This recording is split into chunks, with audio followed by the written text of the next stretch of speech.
அன்புக்குரிய சகோதர சகோதரிகளே, உங்கள் யாருக்கும் முதலாவது ஹெவன்லி காட் மியூசிக் சார்பாக கிறிஸ்துக்குள் அன்பின் வாழ்வை தெரிவித்துக் கொள்கிறோம்.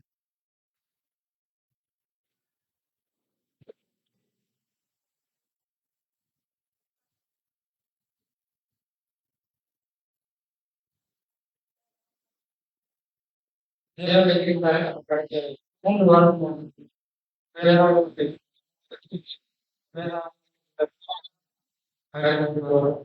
அதனால தொடர்ந்து இந்த வாரம் கூட நம்ம ஒரு பாடம் பார்க்கணும். அந்த பாடத்தில் தலைவி பார்த்தோம்னா இரண்டாம் படம். சென்ற வாரம் முதலாம் வகுப்பு பார்த்தோம். மூன்று இல்லை முதல் வகுப்பு பார்த்தோம். அடுத்து இந்த வாரம் தொடர்ந்து இரண்டாம் வகுப்பு பார்க்க வேண்டும். முதலாம் வகுப்பில் நோவாவை குடும்பம் மட்டும் எப்படி காக்கப்பட்டு இரண்டாம் வகுப்புல பிரவேசிச்சாங்கன்னு பார்த்தோம். தொடர்ந்து நோவாவை குடும்பத்திலிருந்து இந்த உலகத்திற்கு கலந்து தேவனுடைய திட்டம் என்ன அவங்க புரிச்சு கொள்ளாங்க. தொடர்ந்து இந்த வாரம் இரண்டாம் வகுப்பு பார்க்க இருக்கிறோம். இந்த வாரம் பாடத்துக்கு ஆரம்பமாக நம்ம அனைவரும் கையிலிருந்து ஜபங்களுக்கு ஆரம்பம் செய்யலாம். நம்ம ஜபிக்க நிச்சயமாக இருக்கும்.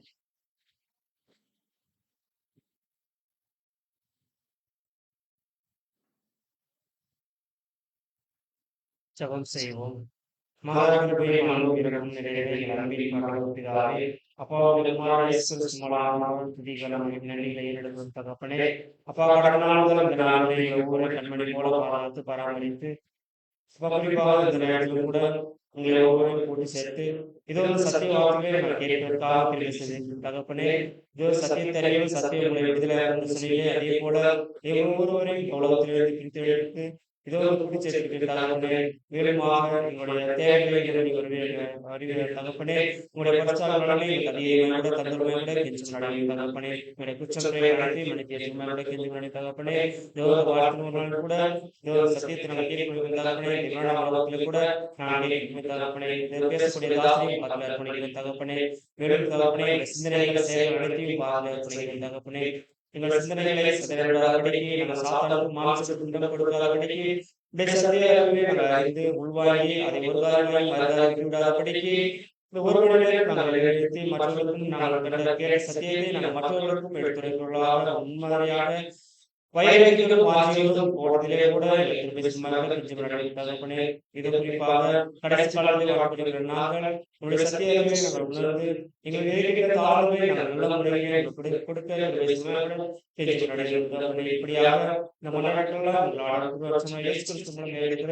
ஜபத்தை கேள்வி.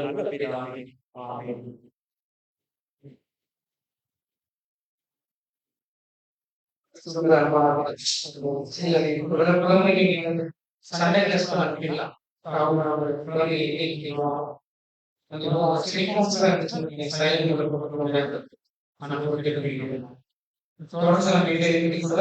இரண்டாம் வேலை பாடத்தான் கேட்கலாம். வேலை பாடத்தை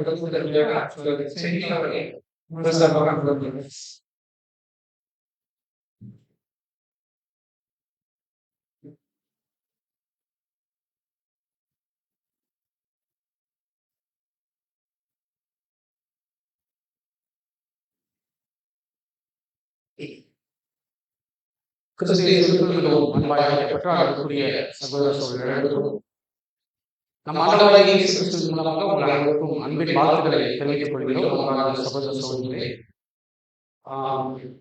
இப்ப நம்ம எத்தனாவது உலகத்துல இருக்கோம் அப்படின்னு ஒரு கேள்வி கேட்டா நம்மளால என்ன பதில் சொல்ல முடியும்? Super sir. அப்ப முதலாவது உலகம் எப்படி அழைக்கிறது?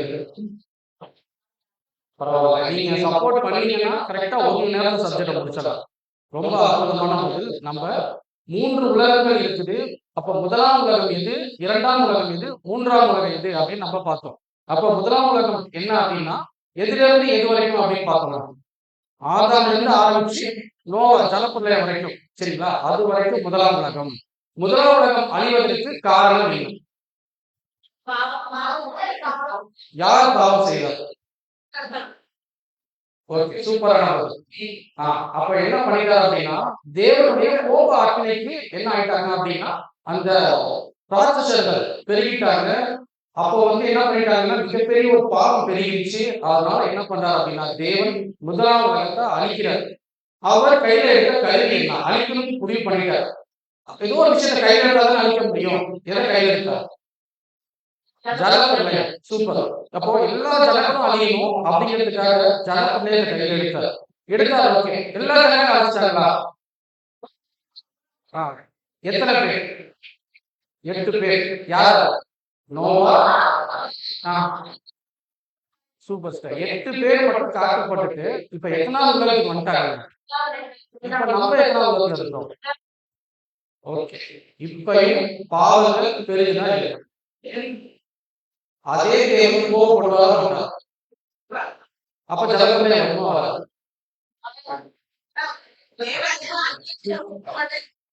சரியான பதில் அன்பான சகோதரர்களே.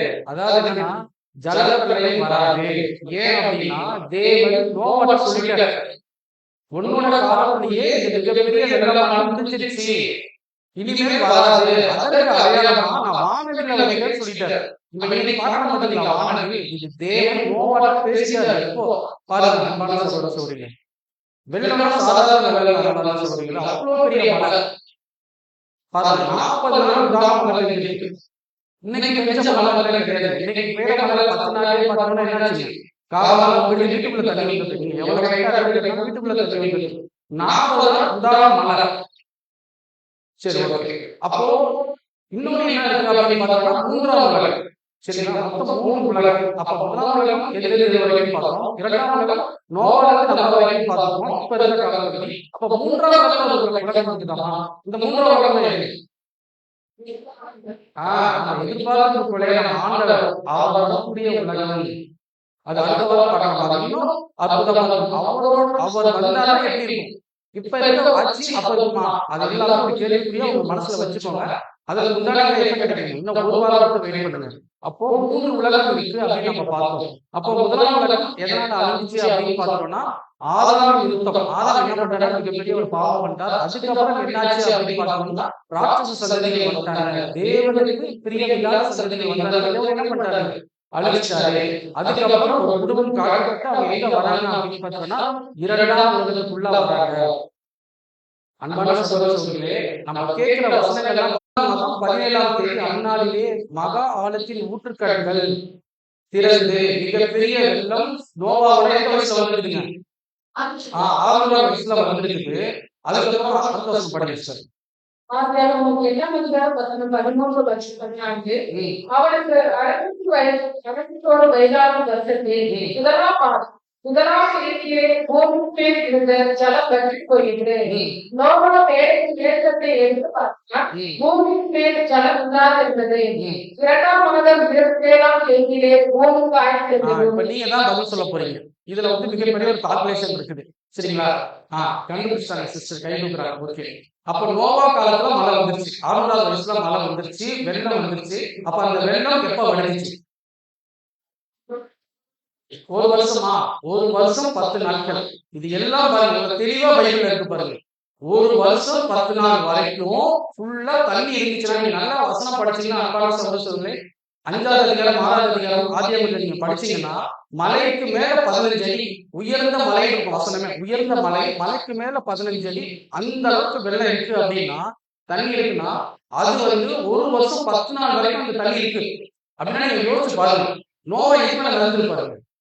தண்ணி மேல நடந்துருப்பாரு. நோவா மட்டுமா இருந்தா பேடைக்குள்ள ஜோடி ஜோடியான சுத்த மிருகங்கள் அசுத்தமான மிருகங்கள் கூட இருக்கு பாருங்க. அப்ப எல்லா மிருகங்களும் எப்படி இருந்துருக்குதுங்க? அந்த பேடைக்குள்ள இருந்திருக்கு.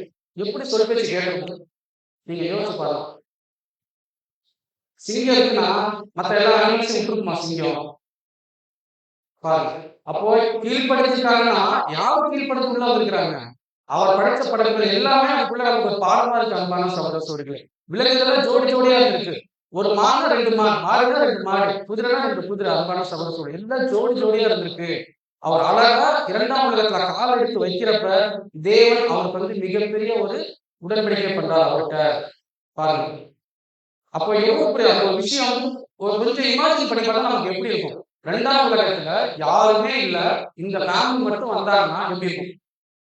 ஒண்ணு இல்லை. இப்ப நமக்கு நம்ம இருக்கிற காலப்பகுதியில நமக்கு ஒரு ஏக்கர் இடம் ஃப்ரீயா தராங்க, கண்ணு கட்டின தூரம் அவங்க தூரம் தான் அப்படின்னு சொன்னா நமக்கு எவ்வளவு சந்தோஷமா இருக்கும் உலகத்துல. இதே ஒரு உலகமே அவருக்கு பரிசா கொடுத்திருக்கிறார் தேவன். அன்பான சகோதர சொல்றேன், இது எவ்வளவு பெரிய விஷயம் கொஞ்சம் யோசிச்சு பாருங்க. நமக்கு நல்லா தெரியும், நம்ம வசனம் படிக்கிறோம் பாத்தீங்களா, மல்கியா 2:15 அவர் ஒருவனை அல்லவா படைத்தார். அந்த ஒருவர் யாரு? ஃபர்ஸ்ட் ஆதாம். அவர் என்ன பண்ணிட்டாருங்க? கீழ்ப்படியல. அதனால அவருடைய என்ன வந்தாங்க? தேவ பக்தியுள்ள சந்ததி வரல. அதனால முதலாம் தேவன் அழைச்சார். தேவனுக்கு என்ன சொல்லுங்க, அவர் எதிர்பார்த்த ஒரு குவாலிட்டி யாரும் இல்லை. அந்த ஜனங்களுக்கு அந்த 8 பேர்கிட்ட மட்டும் என்ன இருக்கு அப்படின்னா, ஒரு பயபக்தி உள்ள ஒரு சந்ததியா இருந்திருக்காங்க. தேவன் 8 பேரை செலக்ட் பண்ணி 2ஆம் உலகத்தை கொண்டு வந்து வைக்கிறார். பாருங்க, உலகத்துல குறிப்பா திருச்சியில, இன்னும் குறிப்பா நாகூர்ல தேவனுக்கு பயன்படுத்துறீர்கள். இன்னைக்கு ஞாயிற்றுக்கிழமையில யாராலும் சத்தியம் கேட்க முடியுது? யோசிச்சு பாருங்க சோரி. இன்னைக்கு எல்லாருக்கும் உட்காந்துருப்பாங்க, அதான் பண்ணிப்பாங்க. நம்மளுடைய நேரத்தையும் நம்மளுடைய காலத்தையும் புரோஜனப்படுத்துறதுக்காக தேவன் அமைச்சிருக்கிறார். மனசோர சோதரி ஒண்ணுமே பண்ணவே முடியாது. உலகம் அப்படி போயிட்டு இருக்கு பாருங்க. நம்ம சொல்றோம் இல்லையா, அந்த அளவுக்கு இப்ப பெரிய இருக்கு. ஆனாலும் ஒரு சிறு மனிதன் தேவன் நம்ம அலட்சியம் நம்மளை காப்பாற்றி அனைத்து சத்தியங்களை கொடுக்கிறார். மனசோர சோதரி அப்ப நம்ம தேவ பக்தி உள்ள சந்ததி. நமக்கு என்ன ஆசை? நம்மளும் அந்த தேவ பக்தி உள்ள சந்ததியில நம்மளும் ஆளாகும். அவரோடு கூட என்ன பண்ணணும்? ராஜ்யத்தை ஆலோசனை. அதுதான் நம்மளோட எய்ம், நம்மளுடைய ஆசை. அதுக்காக நம்ம அழைச்சிருக்கோம். அதுக்கப்புறம் நோவா அவருடைய காலத்துல என்ன ஆகுது அப்படின்னு பார்த்தோம்னா, முதல்ல அந்த பேழையிலிருந்து 2ஆம் உலகத்துக்குள்ள கால் எடுத்து வைக்கிறாங்க. அவர் யாரு அப்படின்னா, அவருடைய குமாரர், அவருடைய மனைவி மற்றும் யாராரு குமாரன் மனைவிகளும் புறப்பட்டு வந்தார்கள். அழகா வராங்க. வந்ததுக்கு அப்புறம் பின்பு தேவன் நோவாவையும் அவருடைய குமாரனையும் ஆசீர்வதித்து, தேவன் ஒருத்தர் ஆசீர்வதிக்கிறாருன்னா அதோட குவாலிட்டி எப்படி இருக்குன்னு யோசிச்சு பாருங்க. நம்ம ஆசீர்வதிக்கப்பட்டவங்களா இல்லைங்களா? சொல்றேன், கண்டிப்பா நம்ம தேவனால் ஆசீர்வதிக்கப்பட்ட பிள்ளைங்க. தேவன் நோவாவை ஆசீர்வதிக்கிறார், அவங்க பிள்ளைகளை ஆசீர்வதிக்கிறார். ஒரு பியூட்டிஃபுல்லான வார்த்தை சொல்றார், நீங்கள் பலுகி பெருகி பூமியை நிரப்புங்கள். பாருங்க, அந்த 8 பேரு தான் ஒரு உலகத்தையே உண்டு பண்ண போறாங்க. எவ்வளவு பெரிய ஆச்சரியம். நம்ம பார்க்கலாம், நம்ம யாரோட சந்ததி. அப்ப அந்த 8 பேருனா அப்ப நம்மளும் அதுதானே இருப்போம். நம்ம ஆல்ரெடி பார்த்த 2ஆம் உலகம்ன்றது நோவால இருந்து ஆரம்பிச்சு இன்னும் வரைக்கும் அப்படின்னா, நோவா மூலியமா தான் என்ன ஆகுதுன்னா ஜனத்தொகை பெருகுது, அவங்க ஃபேமிலி மூலியமா. அப்ப நம்ம அதுதானே இருப்போம். பார்க்கலாம், நம்ம வசனம் படிக்கலாம் பாருங்க. ஆதியாகமம் 9ஆம் அதிகாரம் 18 மற்றும் 19 வசனம்.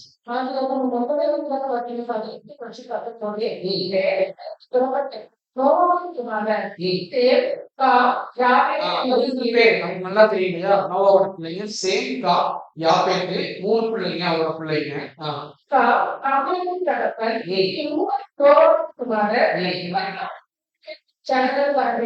தேவன் சொன்னாதான் பழுது பெருகுங்க அப்படின்னு சொன்னாரு. அதே போல என்ன ஆச்சு? சந்ததிகள் பெருகுது. பெருக என்ன ஆகுது அப்படின்னு பார்த்தோம்னா, ஒரு சம்பவம் நடக்குது. ரொம்ப நல்லா மைண்டா இருந்தீங்க. ரொம்ப இன்ட்ரெஸ்டிங்கான ஒரு சம்பவம் நடக்குது. படிக்கலாம் பாருங்க. ஆதியாகமம் 10:21.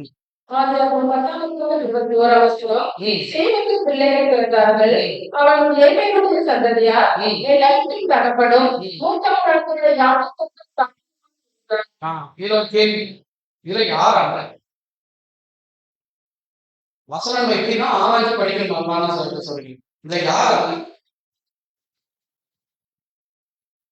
சேமா, காமா, யாப்பேத் எல்லாத்துக்கும் அண்ணன்.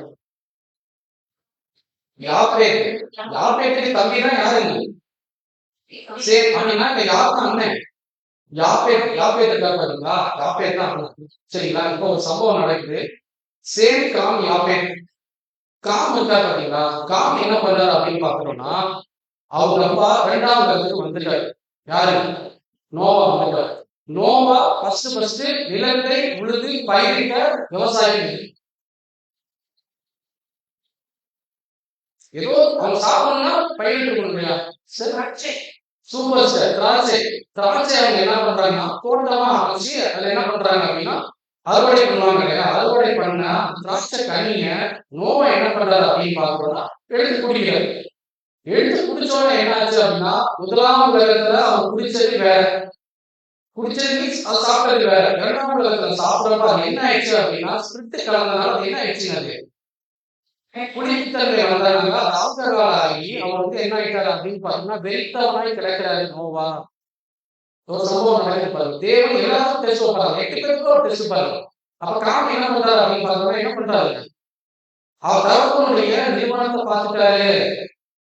பார்த்து என்ன படிக்கணும், என்ன படிக்கணும், ரிசர்ச் என்ன படிக்கணும், துணியாக்கு என்ன படிக்கணும், மூடல. அதுக்கப்புறம் 2 சகோதரர்கள் இருக்காங்க பாருங்க, அவங்க 2 பேரும் சூப்பரா பண்ணுவாங்க. யார் அப்படின்னு பார்த்தோம்னா யாவேத் மற்றும் ஷேம் இருக்காங்க. அவங்க 2 பேரும் என்ன பண்ணுவாங்கன்னா, அப்பாவுக்கு தெரியக்கூடாதுங்கிறதுக்காக வசனம் இருக்கு அன்பான துணியை பின்னாடி எடுத்துட்டு போய் மூடுவாங்க. இந்த விஷயத்தை எல்லாமே நோவாட்ட இவங்க 2 பேரும் சொல்றப்ப நோவோட பையன் கேட்கணும். அவர் எவ்வளவுப்பட்ட ஒரு மனுஷன், இரண்டாம் உலகத்துக்கு தேவன் அழைச்சிட்டு வந்தாரு. ஆனா அவரோட பிள்ளைக்கு ஏற்பட்ட ஒரு சூழ்நிலை இருக்கிறவங்க காம் சபிக்கப்பட்டவன் சொல்லுங்க. அப்போ யாவேத் படிக்கிற பார்த்தீங்களா, யாவேத் யாரு சொல்ல முடியுமா? இன்னைக்கு யாவேத் யாரை அடையாளப்படுத்துவோம்? இன்னைக்கு ஜனங்கள் தெரிவிக்காங்க 3 பேர்கள் தான் சந்ததிகள் பெயர்ந்து நம்ம பார்க்கிறோம். அப்ப யாவேத் யாரை அடையாளப்படுத்துறது? அவன் எல்லாத்துக்கும் உயர்வானவன், எல்லாத்துக்கும் மேலானவன் தான் யார் சொல்லலாம்? நம்ம யாருக்கு அருமையா இருக்கோம்? 1947 முன்னாடி ஆங்கிலேயர்களுக்கு அருமையா இருந்தோம் பார்த்தீங்களா, ஐரோப்பியர்கள் இருக்காங்க பார்த்தீங்களா, இத்தாலி, பிரான்ஸ் அந்த ஏரியா பார்த்தீங்களா, அவங்க எல்லாம் யார் அப்படின்னு பார்த்தோம்னா உயர்ந்தவர்கள், யாப்பேட்டோட சந்ததிகள் அவங்க. சரி, அப்ப நம்ம யாரு? நம்ம யாரோட சந்ததி? ஆராய்ச்சியாளர்கள் என்ன சொல்றாங்கன்னா, சேம் காம் சேர்ந்த கலப்பினம் தான் யார் அப்படின்னு பார்த்தோம்னா இந்த இந்தியர்கள். குறிப்பா யார் சொல்றாங்க அப்படின்னா, யாருக்கு சேம் இருக்காங்க பார்த்தீங்களா, சேம் யார் அடையாளப்படுறாங்கன்னா சேம் வந்து பயபக்தி உள்ளவன். சரி, நம்ம நீங்க யோசிச்சு பாருங்க, ஆசியாவிலேயே அதிக பக்தி பயபக்தியா இருப்பாங்க. எல்லாமே எல்லா மருந்துகளும் பயபக்தியா இருப்பாங்க. அப்படி வளர்ந்ததுதான் யார் அப்படின்னு பார்த்தோம்னா இந்த சேம். ஆனா காம் யார் அடையாளப்படுறாங்க அப்படின்னா கருப்பின மக்கள் இருக்காங்க பார்த்தீங்களா, வறுமை கோட்டுக்கு ரொம்ப கீழே இருப்பாங்க. அவங்க யாருக்கு சொல்றாங்க? இன்னைக்கு இருக்க உலகத்துல வறுமை கோட்டுக்கு கீழே இந்த நைசீரியா மக்கள் எல்லாம் பாத்தீங்களா, அந்த குழந்தைங்க பாத்தீங்கன்னா கட்டெடுத்து தட்டிட்டு இருக்கும் சாப்பாடு. ஒருத்தர் கொண்டுட்டு வருவாரு, சாப்பாடு தீர்த்துரும், ஒரு சின்ன எடுத்துட்டு வருவாங்க. அதுக்கு 100 பிள்ளைங்க அடிச்சுப்பாங்க. பஞ்சம், வறுமை, காரணம் என்ன சொல்றீங்க? அவங்க சபிக்கப்பட்ட சந்ததி. அது அவங்களுக்கு தெரியாது, அவங்களுக்கு தெரியும். காரணம் என்னன்னா அன்றைக்கு கோவாவின் காலத்தில் நடந்தது போல மனுஷகுமாரின் காலத்திலும் நடக்கும். அன்பான சகோதரர்களே, நம்ம ஒவ்வொரு வேத வசனத்தையும் ஆராய்ச்சி படிக்கிறோம். முதலாம் உலகம்னா என்ன, முதலாம் உலகத்தை தேவனையே அமைக்கணும். அப்ப 2ஆம் உலகத்துக்குள்ள ஒரு விஷயம் இருக்கு. அந்த 2ஆம் உலகத்துக்குள்ள நோவாவோட பிள்ளைகள ஒருத்தரை இருக்கிறாரு. அப்ப அவரோட சந்ததிகள் யாரு? இப்ப அவங்களுக்கு இன்னைக்கு என்ன நம்ம பார்க்கலாம். நம்மளாம் உண்மையுமே கவர்ன பிளஸிங் தான். நம்ம இன்னைக்கு இங்க வந்திருக்கோம் பாத்தீங்களா, ஆசீர்வதிக்கப்பட்ட பிள்ளைகள் முன்னாடியே படிச்சோம் இல்லையா? யோசிச்சு பாருங்க, ஒருவேளை சாப்பாட்டுக்காக சின்ன பிள்ளைங்க தட்டிட்டு இருக்கவங்க நமக்கு எவ்வளவு கஷ்டமா. காரணம் அவங்களுடைய கீழ்ப்படியாமை, அவங்களுடைய ஆட்சி அந்த போல எங்கேயிருந்து வருது அப்படின்னு பார்த்தோம்னா இங்க இருந்துதான் சொல்றேன். வசனம் படிக்கலாம். ஆதியாகமம் 9ஆம் அதிகாரம் 27ஆம் வசனம். ஆதியாகமம் 9ஆம் அதிகாரம் 26ஆம் வசனம். சேமுடைய தேவனாகிய கர்த்தருக்கு ஸ்தோத்திரம். வசனமே எப்படி இருக்கு பாரு, நான் சொன்ன நம்ம சேம் பயபக்தி உள்ளவர்கள். இப்ப சேமுடைய தேவனாகிய கர்த்தருக்கு ஸ்தோத்திரம் உண்டாவதாக. ஆனா கானான் யாருக்கு அடிமையா இருப்பான்? நமக்கு அடிமையா இருப்பாங்க. ஆதியாகமம் 9ஆம் அதிகாரம் 27ஆம் வசனம். ரொம்ப விரைவியா இருக்கிறார். இன்னைக்கு இருக்காங்க பாத்தீங்களா, நம்ம ஃபாரினர்ஸ் நம்ம சொல்றோம் பாத்தீங்களா, அவங்க எப்படி இருக்கிறாங்க யோசிச்சு பாருங்க. காரணம் என்ன அப்படின்னா அவங்க யாப்பேத்தின் வம்சத்தார், யாப்பேத்தின் இனத்தார். அவன் தேவனுடைய கூடாரங்களை கொண்டிருப்பான். கானான் அவனுக்கு அடிமையாக இருப்பான் என்றார். அப்போ கானான் எல்லா இடத்துலயுமே அடிமையா இருக்காங்க. இன்னைக்கு இருக்கிற அந்த கருப்பின மக்கள் ரொம்ப அடிமையா இருக்கிறாங்க. அன்பான சகோதர சொல்லுவது, ஒரு பிரெட்டுக்கு அடிச்சுக்கிறாங்க, சாப்பாட்டுக்கு அடிச்சுக்கிறாங்க. காரணம் என்னன்னா 2ஆம் உலகத்துல கூட அந்த ஜனங்கள் எப்படி இருக்கிறாங்க அப்படின்னு பார்த்தோம்னா இன்னும் அடிமையா இருக்கிறாங்க. அப்போ 3 பிள்ளைகள் இருந்தாங்க. சேம் காம் யாப்பேத்து நம்ம பார்க்கிறோம் இல்லையா. எந்தெந்த காலம் எங்க இருக்கிறாங்க அப்படின்னா ஆசியால இருக்கவங்க யாரு? சரி, ஓகே. ஐரோப்பால இருக்கவங்க யாப்பேத். அப்ப ஆப்பிரிக்கா நமக்கே தெரியும். ஆப்பிரிக்காக்காரங்க பாத்தீங்கன்னா இருட்டுல இருந்தாங்க, வெளிச்சத்துல இருந்தா கூட அவங்க என்ன பண்ண மாட்டாங்க, தெரிய மாட்டாங்க. சரி, இப்படியே 2ஆம் உலகம் ஸ்டார்ட் ஆயிடுச்சுன்னா 1ஆம் உலகத்தை தேவன் வந்து அனுமானமா படைச்சாரு இல்லையா. ஃபர்ஸ்ட் நாள், செகண்ட் நாள், தேர்ட் நாள் இப்படியே உருவாக்குனாங்க இல்லையா. அதே போலதான் 2ஆம் உலகத்துக்கு தேவன் பண்ணுவாரு. அப்பதான் ஒரு மிகப்பெரிய ஒரு விஷயத்தை கையில எடுக்கிறார் தேவன். படிக்கலாம் பாருங்க. ஆதியாகமம் 10ஆம் அதிகாரம் 26ஆம் வசனம். ஆதியாகமம் 19:25 வசனம். ஏலிக்கு 2 குமாரர் பிறந்தார்கள். ஒருவனுக்கு பேதுரு என்ற பெயர். ஏனெனில் அவனுடைய நாட்கள் பழுக்கப்பட்டது. பூமி பழுக்கப்பட்டது. இப்ப நம்ம இருக்கிறோம் பாத்தீங்களா, பூமி அது பழுக்கப்பட்டிருக்கு. பல கண்டங்களாக 7 கண்டங்கள் இருக்கு பாத்தீங்களா, ஆசியா, ஐரோப்பா, வட அமெரிக்கா, தென் அமெரிக்கா, ஆஸ்திரேலியா, அண்டார்டிகாவா, மொத்தம் 7 பகுதிகளாக பிரிக்கப்பட்டிருக்காங்க சகோதரர்களே. இது எல்லாமே ஹிஸ்டரி சம்பந்தப்பட்ட விஷயங்கள் தான், புவியியல் சம்பந்தப்பட்ட விஷயங்கள் தான். ஆனா பைபிள்ல ரெக்கார்ட் இருக்கு. நம்ம படிக்கிறோம் இல்லையா, பைபிள்ல அவ்வளவு விஷயங்கள் இருக்கு. எண்ணியல் இருக்கு, புள்ளியல் இருக்கு, பூகோவியல் இருக்கு. இது எல்லாமே நம்ம படிக்கணும். இன்னைக்கு நம்ம படிக்கக்கூடிய இந்த விஷயம் எங்க இருக்கு அப்படின்னு பாத்தோம்னா ஆதியாகமத்துல தான் இருக்கு. அப்போ பூமி பழுக்கப்பட்டிருக்குது, கண்டங்களாக பிரிக்கப்பட்டிருக்குது. அப்ப 7 கண்டங்களாக பிரிக்கப்பட்டிருக்குது. அன்பான சகோதர சகோதரர்களே, எப்படி, அதாவது ஒன்னா இந்த பகுதிகள் என்ன இருக்கு அப்படின்னா யாரோட காலத்துல பிரிக்கப்பட்டிருக்குன்னா பேலேகு அவருடைய காலத்துல என்ன பண்ணப்பட்டிருக்கு அப்படின்னா பிரிக்கப்பட்டிருக்கு. சரி, அடுத்தது என்ன பண்ணணும்? நோவாவோட ஃபேமிலி அழைச்சாரு, சந்ததிகள் பெருகிட்டாங்க. பெருகி இப்படியாப்பட்ட ஒரு சூழ்நிலையில நோவா அப்படியாப்பட்ட ஒரு விஷயத்தை பார்த்தனால ஒரு பிள்ளை வந்து சபிக்கப்பட்ட பிள்ளையா இருக்காரு. சரி, தேவனுக்கு விட்டாரா? 2ஆவது இருக்காரு. சொல்லுங்க. அதுக்கப்புறம் தேவன் என்ன பண்ணிப்பாரு? ஃபர்ஸ்ட் வேர்ல ஹீரோ யார்? ஃபர்ஸ்ட் வேர்ல ஹீரோ ஆதாம். அவர் ஸ்டார்டிங்ல ஹீரோவா இருந்தாரு. ஆனா என்ன ஆயிட்டாரு? விழுந்துட்டாரு. நோவா தான் யாருங்க? Hero, super hero. ஃபர்ஸ்ட் வேர்ல்ட்ல இருந்து செகண்ட் வேர்ல்டுக்கு வந்துட்டாரு. சரி, நோவா இறந்துப்பாரு. அதுக்கப்புறம் தேவன் என்ன பண்ணிப்பாரு? ரெஸ்ட் எடுத்துப்பாரா? ஓய்ந்துப்பாரா? இல்ல.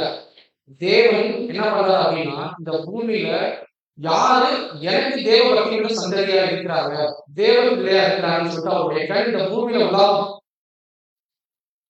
யார கண்டுபிடிச்சிருப்பாரு? யார கண்டுபிடிச்சிருப்பாரு? சூப்பர். 90% அந்த சந்ததி கரெக்ட். அதுல யார செலக்ட் பண்ணிருப்பாரு? கண்டுபிடிச்சிருக்கீங்க. ரொம்ப சின்ன இருக்கிறாங்க பார்த்துருக்கீங்களா? உத்து பார்த்தாலும் அவர் கிடைப்பார். உங்க மனசுல ஒண்ணு இல்ல, ஒரு கேரக்டர் நான் கேட்கிறேன், கரெக்டா சொல்லுங்க. பழைய ஏற்பாடுல உங்களுக்கு பிடிச்ச கேரக்டர் சொல்லுங்க. புரிஞ்சு போச்சு, ஒரே கேரக்டர் அவர் தான். அன்பான சகோதரர்களே, ஆபிரகாம். நீங்க யோசிச்சு பாருங்க, ஆபிரகாம் எப்படி இருக்காருன்னா தேவனுக்கு சிநேகிதன் என்ன பண்றாரு? ஒரு சூப்பர் ஹீரோவை தேவன் செலக்ட் பண்றாரு. ஆபிரகாம் தெரியாது. தேவனுக்கும் ஆபிரகாமுக்கும் அந்த கான்வர்சேஷன் இருக்கும் பாத்தீங்களா, ரெண்டு மாதிரி பேசிப்பாங்க. யோசிச்சு பாருங்க, நம்ம கிட்ட தேவன் பேசாதா? நம்ம பேசுவோம், ஜபத்துல பேசுவோம் இல்லையா? அதே போல தேவன் ஆபிரகாமுக்கு ரெண்டு மாதிரி பேசுறாரு. எப்படி சூப்பரா இருக்காங்க. ஆபிரகாம் ஆதியாகமம் 12:1 வசனம். ஆதியாகமம் 12:1 கர்த்தர் ஆபிரகாமை நோக்கி, அப்ப என்ன பண்றாரு தேவன்? ஆபிரகாமை பார்த்து கூப்பிடுறாரு, நீ உன் தேசத்தையும் நீ உன் நிலத்தையும் உன் தகப்பன் வீட்டையும் விட்டு புறப்பட்டு நான் காண்பிக்கும் தேசத்துக்கு போ, நான் காண்பிக்கும் தேசத்துக்கு போன்னு சொல்லி தேவன் ஆபிரகாமுக்கு சொல்றாரு. விட்டுருங்க, ஆபிரகாமை விட்டுருங்க. இன்னைக்கு நம்ம தான் ஆபிரகாம்னு வச்சுக்கோம். இன்னைக்கு வீடு எல்லாமே இருக்கு, போக முடியாது சொல்றீங்க. தேவன் நம்ம அழைக்கிறாரு, இந்த இடத்த விட்டு நீங்க அங்க போங்க அப்படின்னு சொன்னா நம்ம போவோம். கொஞ்சம் பதில் சொல்லணும், இறுதி சொல்ல முடியுமா? நமக்கு இன்னைக்கு தேவன் தெரியும். ஆபிரகாமுக்கு யார் தெரியும்? அவங்க அப்பா பேரே சரி செய்யக்கூடியவர். ஆனா தேவனுடைய கண் யார் மட்டும் பார்த்து பாத்தீங்களா? அவருடைய இருதயத்துக்கு ஏற்ற பிள்ளையா ஆபிரகாம் தெரிஞ்சதுனால ஆபிரகாம் தெரியும், நல்லா தூக்கி எடுத்தாரு. எடுக்கணும் சொல்றாரு, நான் காண்பிக்கும் தேசத்துக்கு போ அப்படி சொல்றாரு. பிரச்சனை கிடையாது. உன் தகவல்களை விடணும், உன் இல்லத்தை விடணும். இது எல்லாம் சாத்தியம் நமக்கு சொல்லுங்க. தேவனுக்கு தெரியாது எப்படி இதெல்லாம் சாத்தியம். அதுதான் சூப்பர் ஹீரோ. இன்னொன்னு எங்களுக்கு உங்களுக்கு தெரியுமா? நீங்க வந்தீங்கல்ல, நீங்க கூட யார்தான்? நீங்களும் சூப்பர் ஹீரோ தான். ஏன்னா விசுவாசம் இருக்குது. நம்ம போற இடம் கரெக்டான இடம், தேவன் சரியான வழியை காட்டுறார். அந்த வழியில போனாலும் நம்ம ராஜ்யத்தில் பிரவேசிக்க முடியும்னு சொல்லிட்டு உங்களுக்கு தெரியல. சொல்றேன் எவ்வளவு உலகத்துல வேலை இருந்தாலும் கூட தேவன் நமக்கு வந்து சில ஒரு மனிதர்களை கொடுத்துருக்காரு, ஒரு 1.5 மணி நேரம். அதை காலத்தை பிரோஜனப்படுத்திக்கிறதுக்காக வந்திருக்கீங்க பாத்தீங்களா? அதே போலதான் ஆபிரகாம் காலத்தை பிரோஜனப்படுத்தினாரு. அந்த டைம்ல ஒரு முடிவு எடுக்கலாம். நீங்க யோசிச்சு பாருங்க எப்படி இருப்பாங்க. கூப்பிட்டதுக்கு அப்புறம் கொடுக்குறாரு வாக்குத்தத்தம் தேவன். நான் உன்னை பெரிய ஜாதியாக்கி. ஆபிரகாம் கேட்டார், கேட்கவே இல்லை. இது எவ்வளவு பெரிய விஷயம் தெரியுங்களா? நான் உன்னை பெரிய ஜாதியாக்கி உன்னை ஆசீர்வதித்து உன் பேரை பெருமைப்பட்டு. இன்னைக்கு நம்ம ஆபிரகாம் குறிச்சு படிக்கிறோம்னா அவர் பேர் என்ன பண்றீங்க? பெருமைப்படுத்தப்பட்டது. நீ ஆசீர்வாதமாக இருப்பாய், உன்னை ஆசீர்வதிக்கிறவர்களை நான் ஆசீர்வதிப்பேன். உன்னை எவ்வளவு பெரிய விஷயத்த ஒரு கன மகிமையா கொடுக்கிறார் தேவன். ஆபிரகாம் கொடுக்கிறார். பூமியில் உள்ள வம்சங்கள் எல்லாம் உன்னோடு ஆசீர்வதிக்கப்படும். இப்ப சொல்லுங்க, நம்ம யாரோ சந்ததிங்க? ஆபிரகாம் சந்ததி தான் நம்பலாம். அந்த சந்ததி கிறிஸ்துவே. பாருங்க எப்படி இருக்க போது பாருங்க. நம்ம அன்பான சகோதரர்களே, நான் காட்சி கொடுத்தோம், நான் கூப்பிட்டோம், நீங்க வரல. உங்களை அழைத்தவர் யாரு? அழைத்தவர் உண்மையோடு அப்படியே செய்வார். கண்டிப்பா அன்பான சகோதரர்களே. அப்ப தேவன் அழைக்கிறார். அதுக்கு அவர் வயசு என்ன தெரியுங்களா? 75 வயசு. யோசிச்சு பாருங்க. இன்னைக்கு 45 வயசுல நம்மளால வர முடியும், 50 வயசுல நம்மளால வர முடியும். தேவன் அழைக்கிறப்ப ஆபிரகாமோட வயசு 75 வயசு. சொந்த வீடு, தகவலை விட்டு வரணும், இனத்தாரை விட்டு வரணும், எல்லாத்தையும் விட்டு வரணும்னா யார முடியும்? பெரியவங்களுக்கும் சுவாபம் இருக்கு. என்ன தெரியுங்களா? நாங்க வாழ்ந்துட்டோம், உண்மைதானே? உயிர் போறது சொந்த ஊரே போகணும் அப்படின்னு அவர் நினைச்சாரா?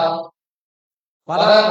ஒரு ஊர் என்ற கல்வியை தேசத்திலிருந்து வர நம்ம படிக்கிறவங்க இருக்கு பாருங்க. பழைய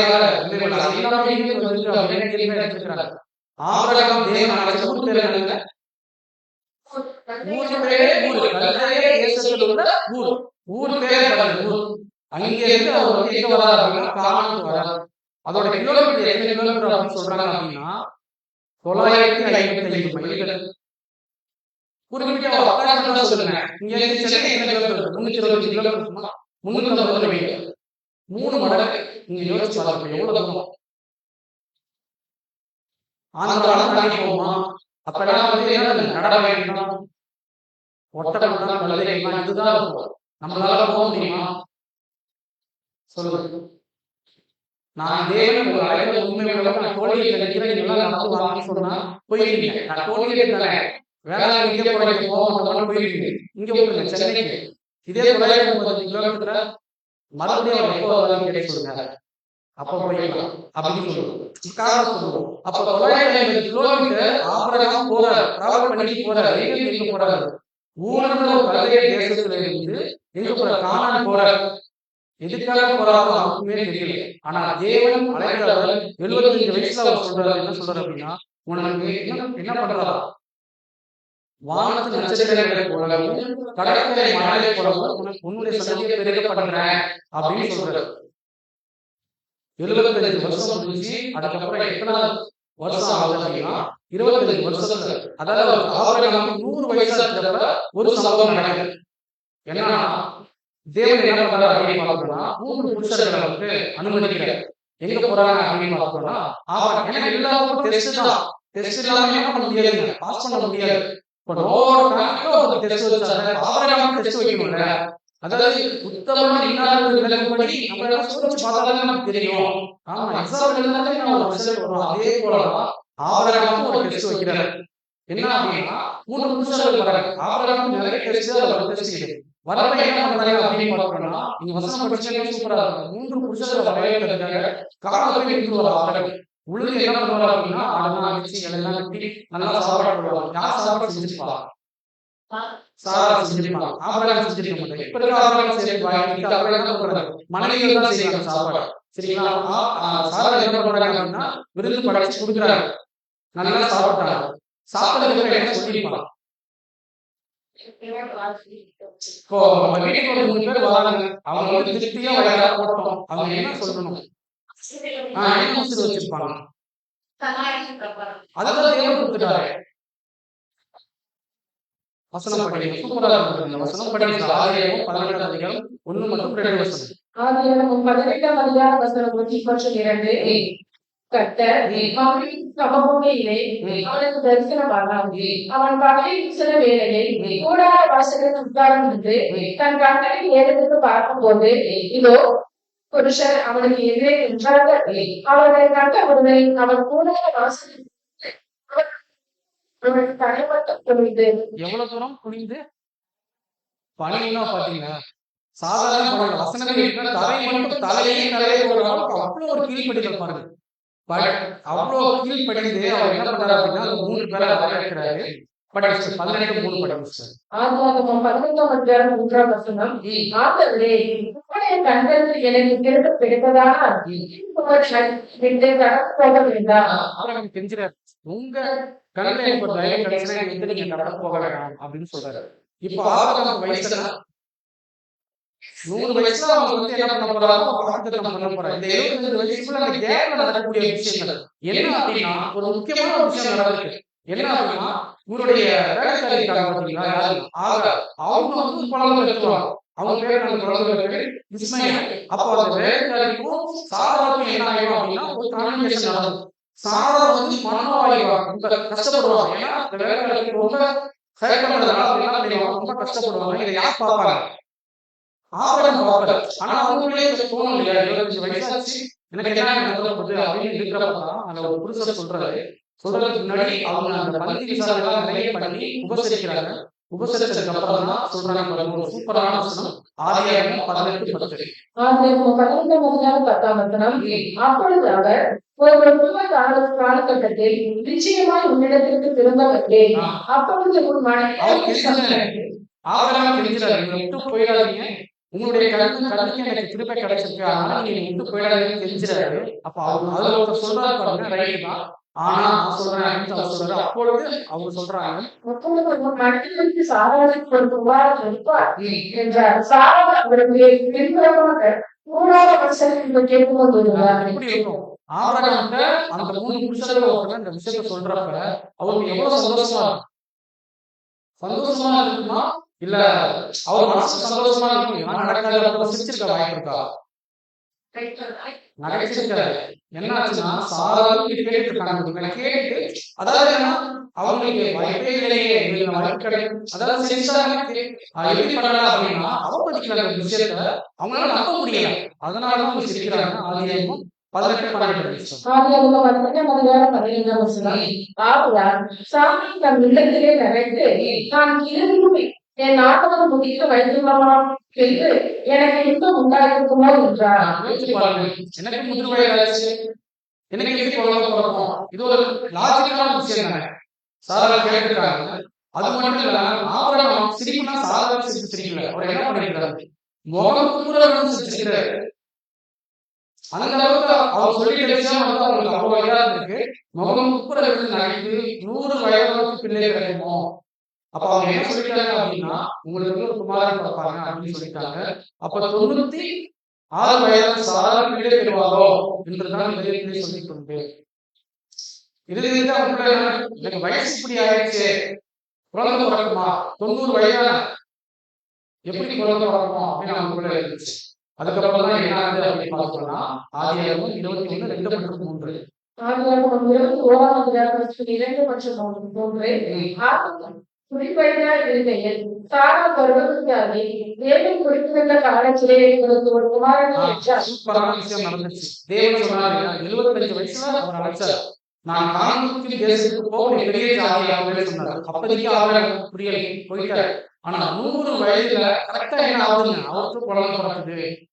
அந்த சிந்தனை தான் நம்ம முன்னாடி ஒரு விஷயம் எல்லாமே. பல வசனம் எப்படின்னா தேவன் குறித்த காலத்திலே, தேவன் குறித்த காலம் ஆபிரகாமுக்கு 100 வயசுல குழந்தை இருக்கு. அவங்கதான் யார் அப்படின்னா அப்பொழுது ஆபிரகாம் தனக்கு சாராவுக்கு குமாரனுக்கு என்ன பேர் வச்சாங்க, ஈசாக்கு. நீங்க யோசிச்சு பாருங்க, 100 வயதுல ஒரு தம்பதி கணவன் மனைவியா ஒரு குழந்தையை பெற்றெடுக்கிறப்ப மனசுல எவ்வளவு சந்தோஷமா இருக்கும் சொல்லுங்க. 35 வயசுல ஒரு குழந்தை அப்படின்னா கல்யாணம் 10 வருஷம் ஆச்சுங்க, குழந்தை 10 வருஷம் தான். உங்களுக்கு சின்ன வயசுல மேல வாய்ப்பு இருக்கு. ஏன்னா தேவன் அழைச்சவே சாதாரண கூட இருக்காங்க ஆபிரகாம் கூட. அப்போ 100 வயதுல அவனுக்கு ஒரு குழந்தை பிறந்திருக்குன்னா அந்த குழந்தைய அவன் எப்படி பார்த்துருப்பான்? நீங்க யோசிச்சு பாருங்க அன்பான சகோதரர். எப்படி செல்லமா புரிஞ்சிருப்பான்? ஈசாக்கை எப்படி வளர்த்துருப்பான்? நம்ம ஈசாக்கு யாருக்கு அடையாளம் சொல்லுவோம்? ஆண்டவரே இயேசு கிறிஸ்துக்கு அடையாளம் சொல்லுவோம். அவ்வளவு பர்ஃபெக்டா வாழ்ந்த ஒரு மனுஷன் அன்பான சகோதரர் ஈசாக்கு சொல்லுவோம். ஈசாக்கு பிறகு ஆபிரகாமுக்கு எவ்வளவு சந்தோஷமா இருக்கும். சாரா எப்படி சந்தோஷப்பட்டிருக்கலாம். அவங்க ரிலேஷன் எல்லாரும் கூட்டு போய் காட்டிப்பாங்க. எவ்வளவு பரவாயில்ல. எப்படி போயிருக்காங்க 100 வயசுல இருக்கிறவங்களால எப்படி நடக்க முடிஞ்சிருக்கும் யோசிச்சு பாருங்க. அவருக்கு என்ன ஞாபகம் வந்திருக்கும்? என்ன ஞாபகம் இருக்கும்? கொஞ்சம் யோசிச்சு பாருங்க. நான் ஊர்ல ஒரு கல்லே தேசத்துல எங்கேயோ மூலையில இருந்தேன். தேவன் அழைச்சாரு. எவ்வளவோ அந்த 950 கிலோமீட்டர் தாண்டி நான் வந்தேன். எனக்கு யாருமே தெரியாது. எனக்கு என் மனைவி மட்டும்தான் கூட இருந்தாங்க. இன்னைக்கு என் பிள்ளை இருக்காங்க. அப்போ தேவன் என்ன பண்ணிக்காருங்க? வானத்து நட்சத்திரங்களை போல கடற்கரை மண்டலம் போல வெட்டி ஆகுவா சொன்னாரா இல்லையா? அது என்ன நடந்துட்டு இருக்கு. அவ்வளவு சந்தோஷப்பட்டுட்டே இருக்கிறாங்க. தேவன் மறுபடியும் ஆபிரகாமுக்கு டெஸ்ட் வைக்கிறார். என்ன பண்ணிருக்கிறார்? இந்த டெஸ்ட் எல்லாம் நம்மளால கொஸ்டின் கேட்டா ஓடி வரணும்னா ஆபிரகாம் அதுதான் அன்பான சகோதர சொல்றேன். ஸ்நேகிதன் சும்மாவா? யோசிச்சு பாருங்க. தேவனுக்கு சிநேகிதன் என்ன பண்றாருன்னா ஆபிரகாம் சும்மாவா? அந்த டெஸ்ட் என்ன நமக்கே அழுவம். யோசிச்சு பாருங்க. ஆதியாகமம் 22:8 அப்பொழுது அவர் உன் புத்திரனும் உன் ஏகசுதனும் உன் அப்படியே வர்ணிக்கிறார் பாருங்க. செல்லமே அன்பே குழந்தையை கொஞ்சம் படிச்சு ஆதியாகமம் 22:8 உன் புத்திரனும் உன் ஏகசுதனும் உன் நேசகுமாரனாகிய அதிகமா விரும்புறீங்க நேசகுமாரனாகிய ஈசாக்கு அப்படின்னு சொல்றாரு. அப்படியே ஆபிரகாமுக்கு ஏதோ சொல்ல வரன்னு தோணி இருக்கும். சொல்றாரு பாருங்க. ஈசாக்கை நீ இப்பொழுது அழைத்து போய் அங்கே நான்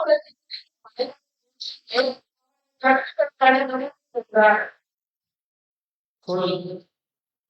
இவ்வளவு தூரம் அழைச்சிட்டு வந்து கர்த்தர் கப்பாரக்கூடிய ஈசாக்க ஆபிரகாம் சாரா பார்த்துட்டு ஆபிரகாம் இந்த விஷயத்த எப்படி ஃபீல் பண்ணிருப்பார்? தேவன் டக்குனு ஒரே வார்த்தை சொல்லிருக்கலாம், ஆபிரகாம் இவனுடைய பிள்ளைகளுக்கு பலி கொடு அப்படின்னு சொல்லியிருக்கலாம். அவர் அப்படிலாம் சொல்ல உன் புத்திரனும் உன் ஏகசுதனும் உன் நேசகுமாரன் ஆகிய எல்லாமே உன் பிள்ளைதான், நீ அழகா வளர்த்தியில பண்ணி நல்லா படிக்கிறாங்க இப்படிலாம் சொல்லிட்டு அடுத்த ஒரு வார்த்தை சொல்றாரு. என்ன சொல்றாரு? நீ இப்பொழுது அழைத்து கொண்டு இப்ப கூட வந்து இதா இருக்காரு மோரியா தேசத்துக்கு போய் அங்கே நான் உனக்கு குறிக்கும் மலை நிறைய மலை இருந்து அந்த ஒரு மலையின் மேல என்ன பண்ணா தகனம் பண்ணிடு அப்படின்னு ஆபிரகாம் கேட்கப்பட்ட யார அப்படின்னு கேட்டாரு. சொல்லுங்க எப்படி இருக்கும் ஒரு விஷயம் இந்த மாதிரி படப்பாங்க. அப்ப கூட ஆபிரகாம் என்ன பண்ணல அப்படின்னா நீங்க வசனம் படிச்சீங்க சூப்பரா இருக்கும். அதிகாரிகளே ஏன் அதிகாரிகளே போறா சொல்லுங்க. சாதாரண தெரியாது. நீங்க சொல்லுங்க ஒரு மனித போய் உன் பிள்ளைய கொடு நான் பழி கொடுக்குறேன்னு சொன்னா எந்த ஒரு அம்மாவால ஒத்துப்பாங்க சொல்லுங்க. ஆனா பாருங்க அவர் என்ன பண்ணிக்கிறார் அப்படின்னா சாராக்கு தெரியாம அதிகாரியே சாராக்கு தெரிய வாய்ப்பு இல்லை. அதிகாரியே போறாங்க 3 நாள் டிராவல் பண்றாங்க. கழுத்துல டிராவல் பண்ணி எங்க போறாங்கன்னா மலைக்கு போறாங்க. கூட யார் கூட்டிட்டு போறாங்க? வேலையை கூட்டிட்டு போய் அவர் சொல்றாரு அந்த மலையில அந்த வேலையை சொல்லுவார் நான் திரும்பி வருவோம் சொல்றாரு. அதுதான் விசுவாசம் அன்பான சொல்றீங்க. யோசிச்சு பாருங்க சொல்றவை எனக்கு அளவு அதுதான் விசுவாசம். வசனம் படிக்கலாம் படிச்சு ஆதியாகமம் 22 ஆதியாகமம் 22:5 அவங்க சொல்லி வேலைக்காரருக்குமே தெரியாது. அழகா கூட்டிட்டு போறாரு. காலையில கூட்டிட்டு போறாரு. எங்க கூட்டிட்டு போறாரு அவருக்குமே தெரியாது. கழுதையோட சேனை கட்டி இவங்க என்ன பண்றாங்க 3 நாள் வரைக்கும் சாப்பிட்டு நீங்க யோசிச்சு பாருங்க. கழுதையில சாப்பாடை வச்சுட்டு ஈசாக்கு கொடுக்குறப்ப அவர் எப்படி நினைச்சிருப்பாரு? நம்மளே வழி கொடுக்குறப்ப அந்த ஆடை வந்து எப்படி பொறுமையா தடவை கொடுப்போம்ல. நீங்க இமேஜின் பண்ணிருக்காங்க பிள்ளைங்க அவங்க எப்படி 3 நாள் சாப்பிட முடியல சாப்பிட முடியல அவரை எப்படி ஃபீல் பண்ணிருப்பாரு? வேலைக்காரர் தெரியாது சொல்றாரு பாருங்க. வேலைக்காரர்களுக்கு நீங்களும் கல்வியை நீட்டி இங்கே காத்துக்கணும். கல்வியும் நீ இங்கே இருங்க. நானும் என் பிள்ளையாக அவரை மட்டும் போய் தொழுது கொண்டு உங்களிடம் திரும்பி வைக்கிறோம். இந்த இடத்துல ஆபிரகாம் வேலையில என்ன சொல்லிக்கிறார்? திரும்பி வருவோம்னு சொல்லிட்டு என்ன சொல்லிக்கிறார்? இல்லைங்க அவர் என்ன சொல்றாரு, பலிபீடம் தான் தேவன் சொன்னார். இந்த இடத்துல வேற என்ன சொல்லலாம், தொழுது கொண்டு வரணும்னு சொல்றாரு பாருங்க. அப்ப ஆபிரகாம் இந்த இடத்துல என்ன சொல்லிக்கிறார் அப்படின்னா, ஒரு சின்னதா போய் சொல்லிக்கிறாரு. ஏன் அப்படின்னா யாருக்குள்ள கம்யூனிகேஷன் இருக்கு, தேவனுக்கும் அவருக்கு தான். அந்த இடத்துல பாருங்க, என்ன நீ இப்படி இருக்கிறீங்க, இந்த குழந்தை 100 வயசுல பிறந்தவங்களுக்கு படிக்கிறீங்க, அந்த இடத்துல படிச்சா பார்க்கக்கூடாதுன்னு சொல்லிட்டு அவர்கிட்ட சொல்லிக்கிறாரு. ஆனா தேவன் அவர் எப்படி இருக்கிறாரு அப்படின்னா, எப்படி இருக்கிறாரு, விசுவாசம். அதுதான் விசுவாசத்தின் தகவல் ஆபிரகாம். அன்பான சகோதரர்களே, அப்போஸ்தலன் பவுல் எங்கே சூப்பரா இருக்கு அன்பான சகோதரர்களே, விசுவாசமானது நம்மை நம்ம பகிரங்களை உறுதியும் நீங்க சேர்ந்து சூப்பரா நிச்சயமா இருக்கிறது. அன்பான சகோதரர்களே, விசுவாசம் எப்படி இருக்கும் இந்த ஒரு சினாரியோ நீங்க யோசிச்சு பாருங்க. அப்படியே டிராவல் பண்ணிட்டு போறாங்க, போய் எங்க பண்றாங்க, எங்க இருக்காரு அப்படின்னு பாக்கணும்னா எங்க இருக்கிறாரு, அந்த மோரியா மலையில ஈசாக்க பள்ளியை கொண்டு போய் வச்சிருக்காங்க. அந்த வருஷம் படிச்சு அந்த சினாரியோ 21 12 ஆதாரம் 21 வசனம். தேவன் ஆபிரகாமை நோக்கி, அந்த பிள்ளையையும் உன் அடிப்படையிலும் குறித்து சொல்லப்பட்டது உனக்கு குற்றமா இருக்க வேண்டாம், ஈசாக்கினிடத்தில் உன் சந்ததி விளங்கும், ஆனால் சாராள் உனக்கு சொல்வது எல்லாவற்றையும் கேள். இந்த சினாரியோ எங்க வந்துச்சு தெரியுங்களா? 75 வயசுல மேரேஜ் முன்னாடி என்னாச்சு அப்படின்னா, அப்ப அவருக்கு எப்படி அந்த குழந்தை பிடிப்பதெல்லாம் மைண்ட்ல இருக்கும். அந்த வேலைக்கார பொண்ணு நம்ம மனைவியை ரொம்ப இதா நினைச்சாலும் கூட தேவன் நமக்கு கொடுத்திருக்கிறாரு. கண்டிப்பா மனைவி கொடுத்தாலும் நமக்கு கொடுத்துடலாம். தேவன் நமக்கு இருக்கிறாரு. நீங்க நினைச்சு பாருங்க, 100 வயசுல ஈசாக்கு இருக்கிறாரு. ஈசாக்கு ஒரு 15 வயசு 115 வயசுல அந்த சம்பவம் நடக்குதுன்னு வச்சுக்கோங்க. தேவனால 100 ஈசாக்க கொடுக்க முடியுமா முடியாதா?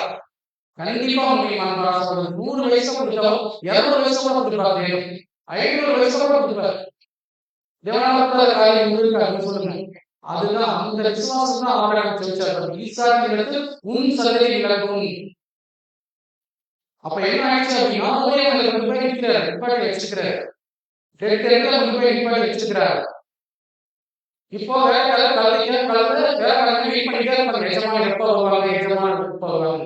இவரு வெயிட் பண்ணி நிற்பாரு. யாரு? ஆபிரகாம். எஜமானோட கமாண்ட் பள்ளிக்கூடத்துக்கு வேலைக்காரருக்கு எல்லாம் ரெடி பண்ணி ஈசாக்க கொண்டு போய் வச்சாரு. ஈசாக்க பள்ளிக்கூடத்துக்கு ஆபிரகாம் கத்தியை மேல தூக்குறப்ப சூப்பரா ஒரு வார்த்தை சொல்லுவார். ஒரு வார்த்தை சொல்லுவாங்க, ஆபிரகாமே ஆபிரகாமே.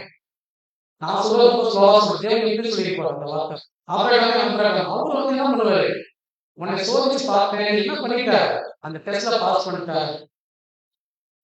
அப்போதைக்கு ஆபிரகாமுக்கு எவ்வளவு சந்தோஷமா, குழந்தை பிறந்த சந்தோஷத்தை விட இந்த சந்தோஷம் தான். 2வது டெஸ்ட்லயும் பாஸ் பண்ணிட்டாரு.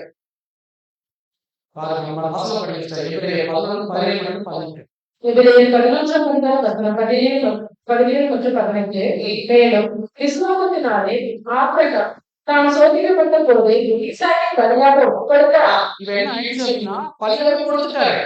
அவர் எப்ப தேவனுடைய கட்டளைக்கு கீழ்படிஞ்சாரோ அப்ப மைண்ட்ல வச்சாரு, தேவன் எங்கெல்லாம் கொடுக்கணும்னு சொல்லிட்டு. நம்மளால கொடுக்க முடியுமா? ஒன்றும் கொடுக்க வேணாங்க, நேரம் மட்டும் கொடுங்க. கரெக்டா 6 to 7 அந்த நேரத்தை நம்மளால கொடுக்க முடியுமா? அன்பான சகோதரர்களே, நீங்க யோசிச்சு பாருங்க. ஒரு வருஷம் அன்பான சகோதரர்களே, ஒவ்வொரு ஞாயிற்றுக்கிழமையும் உங்களுக்காக தேவன் காத்திருக்கிறார். நானே கிடையாது, வேற வசனங்கள் மூலமா உங்கள்கிட்ட பேசுவோம். தேவனுடைய ஆவியினால இங்க வரலாறு சம்பவங்களை பேசுறது வேலை. பைபிள்ல என்ன சொல்லிருக்கு, ஆபிரகாம் தேவன் எப்படி அழைச்சாரு, ஆபிரகாம் தேவன் எப்படி டெஸ்ட் கொடுத்தாரு, இந்த டெஸ்ட்ல எப்படி பாஸ் பண்ணாங்க, அது நமக்கு என்ன லெசன், நமக்கு என்ன பாடம், அதெல்லாம் நம்ம பார்க்கணும். சொல்லுங்க. ஈசாக்கினிடத்தில் உன் சந்ததி விலகும் என்று அவனோடு சொல்லப்பட்டிருந்தது. இப்படிப்பட்ட வாக்குத்தத்தங்களை பெற்றவன் மருத்துவருக்கு ஒருவர் தேவன் வல்லவராக இருக்கிறார் என்று எண்ணி. மருத்துவர்கள் கூட எழுப்பத்துக்கு தேவன் வல்லவராக இருக்கிறார். அந்த இடத்துல வெட்ட போற அந்த செகண்ட்ல என்ன சொன்னார் அப்படின்னா, தேவன் ஆபிரகாமே நீ உன் பிள்ளையாக கை போடாத, உன்னுடைய பலியை நான் எடுத்துக்கிட்டேன். அங்க பொதுவாக ஆட்டு குட்டி ஒன்று பண்ணீங்க, ஆடு, அது பலியா கொடுத்துருவாங்க. அப்போ அந்த இடத்துல பலியை தேவன் எடுத்துக்கிட்டார். தேவன் அப்படியேப்பட்ட ஒரு எப்படி சொல்றது, ஒரு ரத்த பலியை விரும்புவார் தேவன். நம்மளுடைய தேவன் கொஞ்சம் யோசிச்சு பாருங்க. ஒரு பிள்ளை கேட்பார், ஆனா டெஸ்ட் வரும், நமக்கு டெஸ்ட் வரும். நம்மளுடைய வாழ்க்கையில எல்லாமே சோதனை தான். அந்த சோதனையை செய்கிற மனுஷன் தான் யாருங்க, அந்த பாக்கியமான நிலைக்கு தான் நம்ம அழைக்கப்பட்டிருக்கிறோம். அன்பான சகோதர சகோதரி, நம்மளுடைய வாழ்க்கையிலே கடந்து போக முடியாது. பல சூழ்நிலைகள் மத்தியில தான் நம்ம கடந்து போவோம்.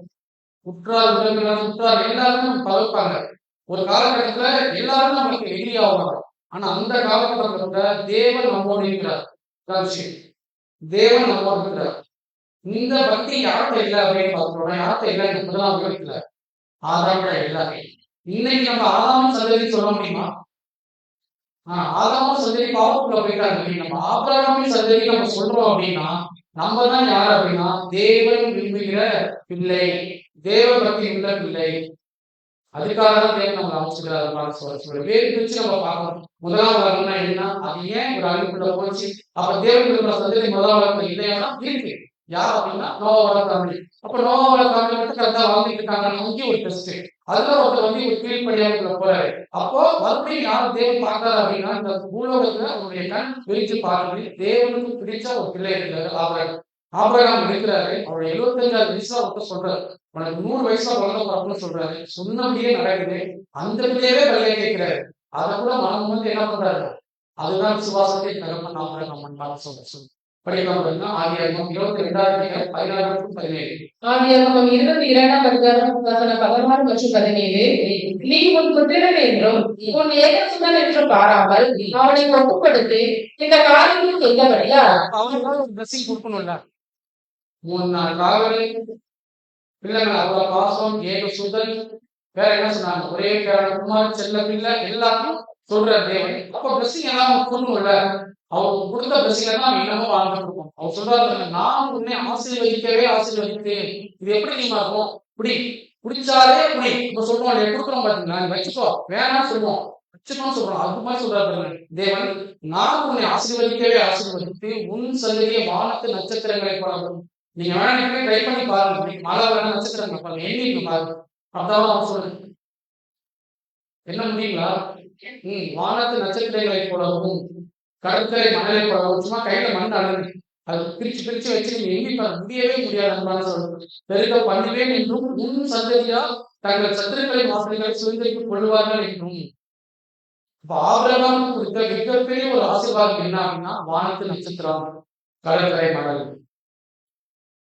பாருங்க, அவன் ஏக சுதன் என்றும் பாராமல் தேவனுக்காக ஒப்பு கொடுத்த அந்த ஒரு காரியம் தேவனுக்கு எப்படி எப்படியாப்ப விஷயமா இருப்பாரு. அப்ப எல்லாருக்குமே டெஸ்ட் தான் அன்பான சொல்லி நம்ம அவருடைய கீழ்ப்படிகளுக்குள்ள இருக்கிறோமா, தேவன் விரும்புற பிள்ளையா இருக்கிறோமா? அப்ப நமக்குள்ள அந்த பயப்பட்டு இருக்கா? நம்ம நினைச்சிட்டு நம்ம யாருமே வாட்ச் பண்றேன்னு தேவனுக்கு ஆபிரகாமா கரெக்டா கூட்டிட்டு வந்தாங்க. அதே போல உங்களையும் தேவன் கூட்டிட்டு வந்திருக்கிறாரு. சந்தப்பேட்டையில இருக்கோ, ஆந்திரையில இருக்கோ, மணக்கால இருந்து தேவன் அழைச்சிருக்கிறாரு.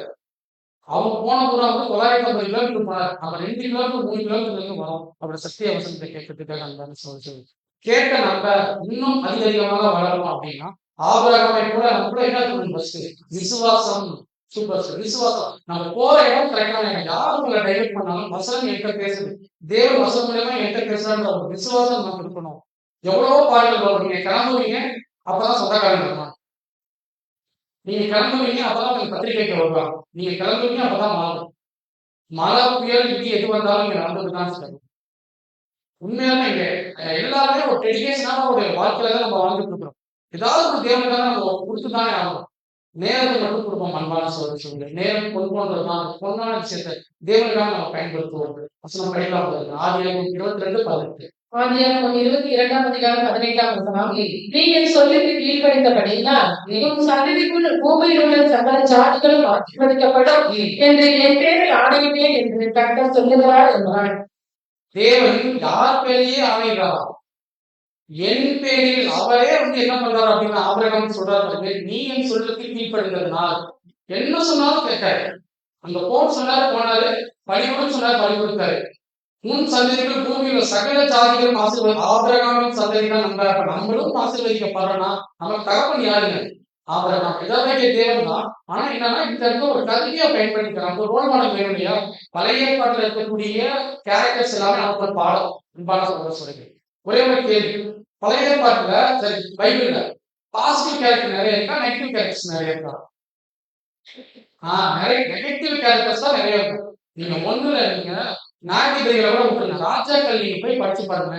எல்லாம் நல்ல ராஜாக்களா தான் இருப்பாங்க. ஆனா எவ்வளோ விக்கிரக ஆராதனையும் இல்ல மன ஆசையும் எல்லாம் ஒண்ணு விழுந்து விழுந்து தேவனை விட்டுருவாங்க. ஏன் எக்ஸாம்பிள் இஸ்ரேல் எடுத்துங்க, 2 கிளாஸ்ல பார்ப்போம் இல்லையா? தேவன் மிகப்பெரிய ஒரு விஷயத்த பண்ணுவார். செங்கடலை பிறகு அவங்க என்ன பண்ணுவாங்க அப்படின்னா அழகா வருவாங்க, குதிச்சு பாடுவாங்க. ஆனா நாளாக யாரும் வந்துருவாங்க, தேவனா வந்துடுறாங்க. அன்பான சொல்ல ஆரம்பம் இப்பதான் நீங்க வந்துருக்கீங்க, மிகப்பெரிய ஒரு பிளவுல இருந்து வந்துருக்கீங்க. இன்னைக்கு இருக்கிற ஆர்வம் உங்களுக்கு 1 வருஷம் ஃபுல்லா இருக்கும். இதே போல ஒவ்வொரு சப்ஜெக்டும் பார்க்கணும்.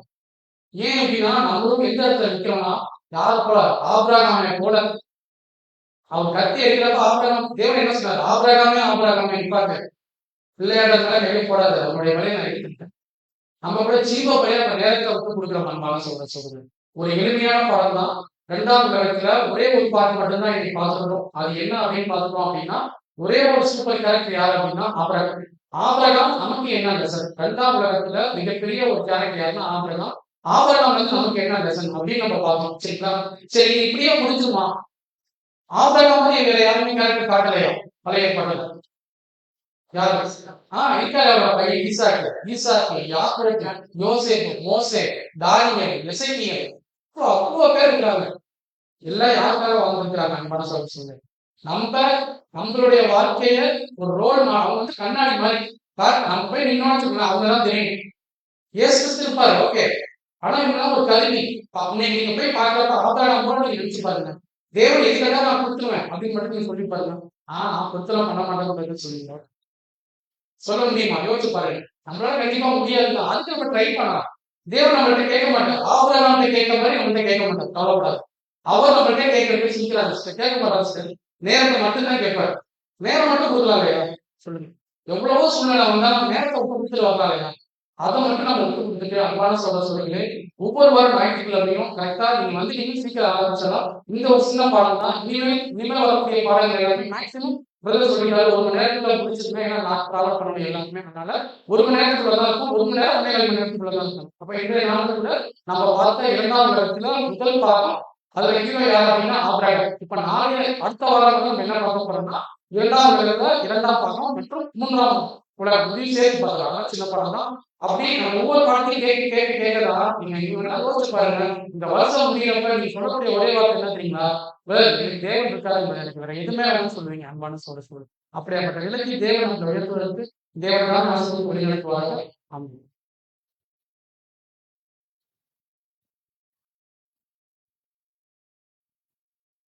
சரி.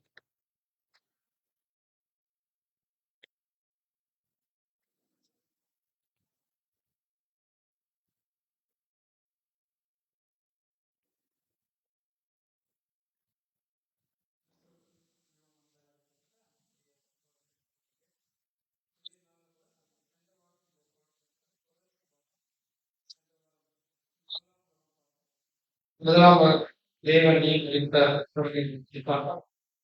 தேவனுடைய யுத்தத்தில் இல்லாத ஒரு சந்ததி அதை யுத்தம் முதலாம் அழிச்சியை குளிச்சு பார்த்தோம். ஆனாலும் ஒரு குடும்பத்தில் தேவன் காப்பாற்றிருக்காரு. தேவன் பெற்றணும். அவங்க மட்டும் எந்த விதமான பாவத்திலும் உள்ளாகதான் சொல்லி பார்க்கணும். தேவனுக்கு உண்மையாக இருக்கிற அந்த குடும்பத்தின் மூலமாக 8ஆம் உலகம் ஆரம்பிச்சு வெளிப்பாங்க. அந்த 2ஆம் உலகத்துல ஒரு பகுதியை கேட்கிறார் பார்த்தோம். அதுல குறிப்பா ஆபிரகாம் பிரச்சனை பார்த்தோம். ஸோ அதுல நமக்கு என்ன பாடம், என்ன திட்டம் அப்படிங்கிற பற்றி தொடர்ந்து அடுத்த பாகம் 2 அது மட்டும் இல்லாமல் இன்னொரு உலகம் இருக்கு. அந்த உலகம் வந்துச்சா வரப்போகுது இல்லைங்களா? ஸோ இந்த உலகத்துல இருக்கிற ஒரு குறிப்பிட்ட ஜனங்கள் என்ன பண்ண போறாரு? அந்த 3ஆம் உலகத்துக்கு வெளிச்சிட்டு போக போறாரு இல்லைங்களா? ஸோ அதுக்கு பார்க்கிறவங்களாக ஆளுதான் இப்ப நாம என்ன முடிக்கிறோம்? இந்த 2ஆம் உலகத்துல வாழ்ந்துட்டு இப்ப நமக்கு எல்லா அனுபவங்களுமே ஒரு டெஸ்ட் தான். ஸோ இதுல நம்ம தேவனுக்கு நோவாவை கூட உண்மையில என்ன பண்ணுவாங்க? நோவாவுக்கு 1ஆம் உலகம் 2ஆம் உலகத்துக்கு தேவனுக்கு அதே போல. ஸோ இன்னைக்கு 2ஆம் உலகத்துல இருக்கிற நம்ம தேவனுக்கு உண்மையில ஜனங்கள் இருந்தாலும் கண்டிப்பா என்ன பண்ணுவோம்? 3ஆம் உலகத்துல பிரவேசிக்கணும் கூட நம்ம பார்க்கிறோம். ஸோ இந்த 2ஆம் உலகத்துடைய 2வது பாகம் மற்றும் இந்த 3ஆம் உலகத்துக்கு தொடர்ந்து அடுத்த வாரம் பார்க்கலாம். ஸோ இன்னைக்கு தேவன் கேட்கிறதா உண்மைதான் என்னன்னா உங்களுடைய நேரம். சரிங்களா? ஸோ தொடர்ந்து நீங்க வாரம் மறக்காம இங்க 6 மணிக்கு நீங்க வந்துருங்க. ஸோ கரெக்டா 1 மணி நேரத்துல நம்ம பாடம் முடிச்சுக்கலாம். இந்த நேரத்தில் கூட நமக்கு எப்படி நம்ம ஜெபத்தோட ஆரம்பிச்சோம் அதே போல ஒரு ஜெபத்தோட கூட முடிக்கலாம். போறப்ப உங்களுக்கு பழைய பாடத்தோட ஸ்கிரிப்ட் உங்களுக்கு வேணா நீங்க வாங்கி இந்த வாரத்தோட பாடத்தோட ஸ்கிரிப்ட் அடுத்த வாரம் நீங்க வாங்கிங்க. பழைய பாடங்களோட ஸ்கிரிப்ட் மிஸ் பண்ணிட்டீங்கன்னா நீங்க அதை நீங்க வாங்கி செலுத்தோம். தொடர்ந்து அடுத்த வாரம் நீங்களும் மறக்காம வாங்க. உங்களுடைய நண்பர்களும் அழைத்து நம்மளோட கேட்கிறீர்கள். இந்த நாம் ஜபத்துக்குள்ள கிடைச்சதுதான் நம்ம நேரேஷன் விளக்குடைய சோதனை ஜான் மிஷன் வரல.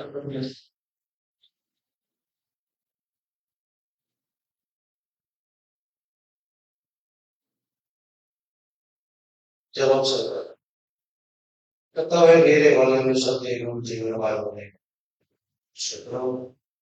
சத்தியத்தை அறிவிக்கும் சத்தியங்களை விடுதலை போல கர்த்தாவே நீர் நல்ல ஒரு சத்தியமானதை நாங்கள் ஏதோ சிந்தனையில் வந்தோம்னா ஆனால் இந்த இரண்டாம் பாகத்தில் கர்த்தாவே ஒரு விசுவாசம் என்பது எங்களுக்கு என்ன என்பதற்கு காரணம் கர்த்தாவே கர்த்தாவே ஆபிரகாமுக்கு எப்படி கொடுக்கப்பட்ட ஒரு விசுவாசம் அதே போல ஒவ்வொருத்தருக்கும் ஒவ்வொரு விதமான விசுவாசம் இருக்கிறாங்க. அந்த விசுவாசத்தை நாங்கள் ஒவ்வொரு நாளும் தெரிந்து கொள்வதற்காகவே இவ்வளவு நேரத்தில் 1 மணி நேரத்திற்காக இத்தனை விதமான இடங்களும் சிந்தனைகள் இருந்தாலும் உங்களுடைய சத்திய வாக்குகளை கேட்பதற்காக அந்த விசுவாசத்தை கொடுத்திருக்கிறதா பலகால நிலைக்காகவே எந்த இன்றைக்கு ஒரு அறுவடை நாங்கள் செய்ததற்காக மக்கள் இவர்கள் சென்று இன்னும் உங்களுடைய சத்திய வார்த்தைகளை கொடுத்து அவர்களுக்கும் ஒரு அறுவடை வேலைகளை சத்தியத்தை அறிந்து இன்னும் எங்களை நாங்கள் வழித்தோம் வேலைப்படுத்த வேண்டும், ஆசிரியக்க வேண்டும். புரிதி கடமை எல்லாம் வாசித்தமான மக்களே ஜீவனோட நல்ல பிதாவே